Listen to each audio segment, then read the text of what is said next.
OpenAI and Boston Children's Hospital just published clinical results for O3 Deep Research in NEJM AI, 18 cases pediatric genetic diagnosis.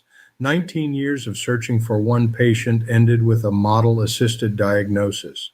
Here's what happened. Researchers ran O3 Deep Research against 376 pediatric genetic cases that had already been through standard workup and remained unsolved.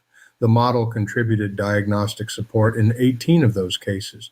One case is worth naming, a patient called Kyra who started seeking a diagnosis at age 9 and got her answer at age 28 through this process.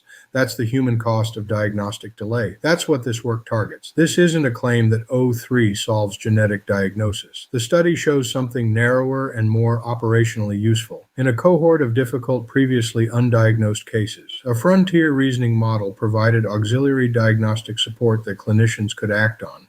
The model didn't replace geneticists. It extended their capability on cases they'd already exhausted standard approaches for.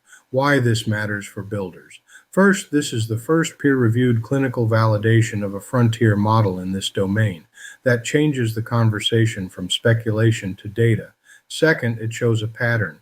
Rare disease diagnosis, where cases are sparse and reasoning depth matters, is where AI moves into clinical workflow first.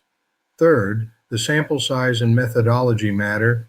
18 out of 376 is specific, it's published, it's reproducible in principle. That's different from benchmark claims. The open questions are immediate. Reproducibility across different genetic testing panels.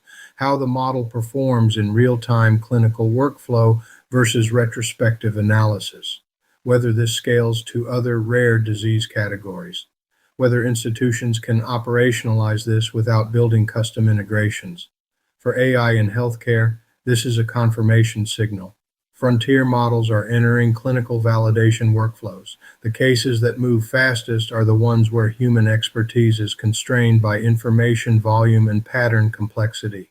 Genetic diagnosis fits that profile exactly. If you're building systems where AI augments specialized human judgment, this is your reference point. It's not about the model being right all the time. It's about expanding the surface area where experts can operate at full capacity. Join the community. Link in the description. Build the system. Automate the rest.